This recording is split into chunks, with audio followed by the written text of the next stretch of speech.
Now, what is said is that, as I have enumerated by giving all these examples, that diabetes has now become a family disease. So, we have understood that it affects the patient, it affects all the family members. There is a lot of anxiety, lot of stress at patient level, at the same time at the level of family members also, who are also equally involved or subclinically involved, that the patient might not pass into hypoglycemia. If he is having diabetes, now the diabetes is a lifelong disease. Now, if he has a diabetes, then diabetes is not curable, and the patient has to be on various kinds of pills and insulin. There are a lot of myths about insulin therapy, that once given will never be taken off. Once given, probably is the end stage of the disease, and once it is being given, probably the lifespan thereafter is really very less. And these are definitely not, it's definitely not the truth, and we have to really tell them that if insulin is required at any point of time in their life span, then they should willingly accept this as an advice given by their healthcare provider. And if the pills are not doing their job, then I think insulin is a better protocol that a patient should be advised to. Patient's family member are also worried about hypoglycemia. That patient, if his patient going for a long journey, patient is going to stay there outside, not with the family members, then patient may not pass into hypoglycemia at any given point of his either a long journey or of his hours. Then if he lands up, then they have to arrange certain medication that the patient should be having all the time, glucose with him, or so many other stresses that entire family undergoes. That is how it is. It is the stresses of diabetes are not limited to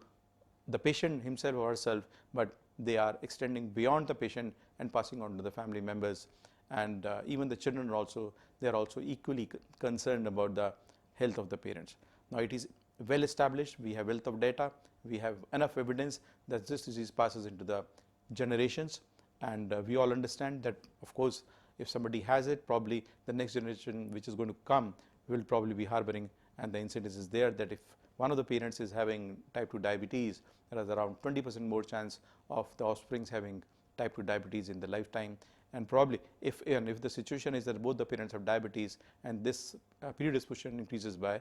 double the number. So, this is one comorbid condition which we have to accept it. And all these things, because it is such a disease which is not curable, it is such a disease that you have to be on lifetime various medicines, such a disease which has to have a balance of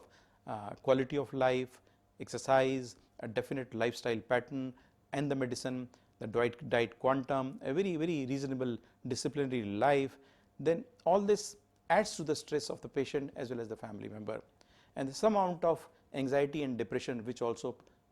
plays a role in these patients, and by and large it is seen that this chronic metabolic dysfunction, the patients, 40 to 50% of the patients, they have depression and anxiety, and they are on antidepressants. A word about few more complications which are related to this depressive state of mind, as well as the complications of type 2 diabetes, which probably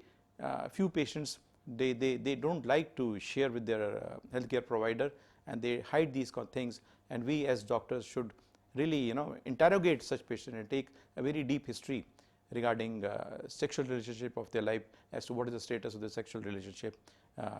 with their spouse. As it is said that 40% of type 2 diabetic patients would have sexual harassment in their life, in terms of that it is disturbed, and erectile dysfunction is one of those factors which probably patients don't they don't willingly share with their doctors, and at the same time doctors also don't really aggressively ask and take the history of this kind of a complication also. So, we have to really look into this aspect also, that if the patient is depressed and having a long history of type 2 diabetes, and one of our leading questions should be that how well is your sex life, and if this is not there, well, it is fine, and if it is there, this needs equal attention, and probably if some medical therapy is required, then if it has to be given, and good reasonable amount of diabetes control is required, and at the same time counseling of this disease and this problem has to be done by us very aggressively. And let's talk about the psychosocial aspect of diabetes also. So, this psychosocial aspect of type 2 diabetes is that this is beyond a family, this is beyond a community, this is beyond a social structure, and this has a lot of financial implication, even to the country to which the patient belongs to. So, I would say that type 2 diabetes is a family disease, it is a psychosocial disturbance, it is really a great burden, and if there are a lot of patients who have type 2 diabetes in a country, it is a lot of great economic burden to the country also. And I am happy to share with you is that there is a lot which can be done and taken care of by mere educating our patients, by changing their lifestyle, by telling them to have an aggressive change in their lifestyle, and to tell them that diet is the most important part and they should stick to what is prescribed by their doctor. A Mediterranean diet, a diet which is less calorigenic, a diet which is around 800 to 1000 calories, if possibly one can go for this, and a huge amount of starch, for fibers, you know, if we can increase the fibers in our diet, there is a reasonable amount of diabetes which can be, you know, taken care of. And this is you know, this is not related to pills, that you are having pills in a ball. So this is all done by educating our patients and the family members also. Patient can have a reasonable amount of fruits, and he is told about that he should avoid or she should avoid high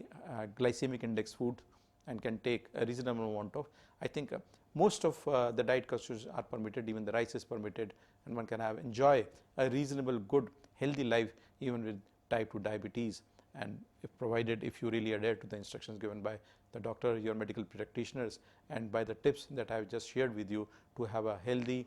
physical and mental well-being. Thank you very much.